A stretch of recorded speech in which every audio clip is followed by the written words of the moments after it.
আম্মা, আপনি তো একজন নারী হয়ে আরেকজন নারীর উপর এত বড় একটা মিথ্যা অপবাদ দিতে আপনার একটু খারাপ লাগলো না? তোর মতো ফকিনির জিগুলারে না খুব ভালো করে আমার চেনাস, তখন মধ্যে খালি লোভ কাম করে।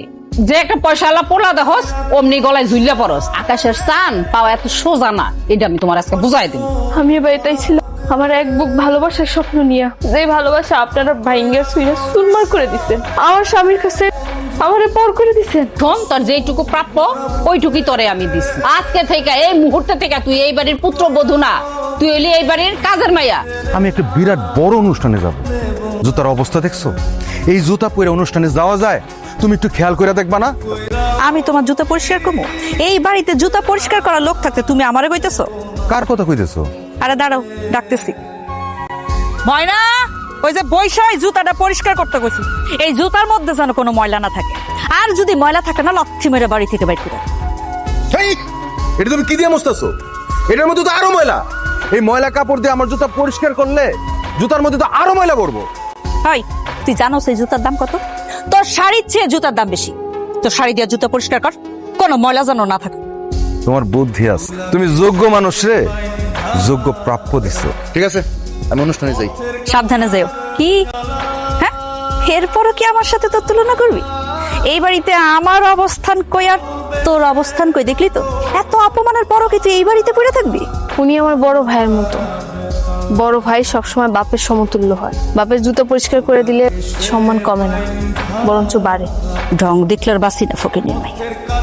আমিও দেখি এত অপমান আর অত্যাচার সহ্য করে তুই কেমনি এই বাড়িতে পড়ে থাকিস? একেবারে ঠিক কাম করছো বড় বউ। খালি ওরে দিয়ে তুমি জুতা পরিষ্কার করাইছো কেন? ওরে দিয়া এর সাথে যত জঘন্য কাম আছে এগুলা করাইয়া, বুঝছো?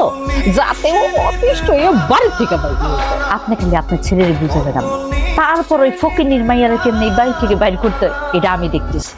আমার একটা কথা, আপনার ছোট ছেলে যেন এত তাড়াতাড়ি দেশে আসতে না পারে, আপনি কিন্তু এটা একটু সামলাইবেন। বড় বউ, আমি রাখিতে কইছি যে এখন দেশে এখন আর কোনো দরকার নাই। দেশে এমনি ভালো চাকরি বাকরি কিছু নাই, ঝামেলা ঝুমেলা আছে, এত তাড়াতাড়ি কি করবি? আপনি কোনো চিন্তা করেন না, ওই ফকির মাইয়ারা কেমনে বাড়ি থেকে বাইর করতে হয়, এটা আমি দেখতেছি। তুমি এতদিন পর বাড়িতে এসছো? তুমি জানো আমি এতটা দিন ধরে তোমার অপেক্ষায় ছিলাম। তুমি এখন এই বাড়িতে আছো? আম্মা তো বললো তুমি পালিয়ে গেছো।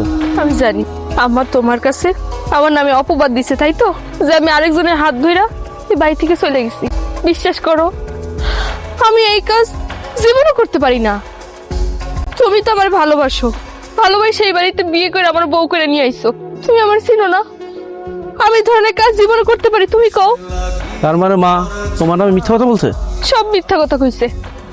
তোমারে আমার কাছ থেকে দূরে সরানোর জন্য তারা ষড়যন্ত্র করছে।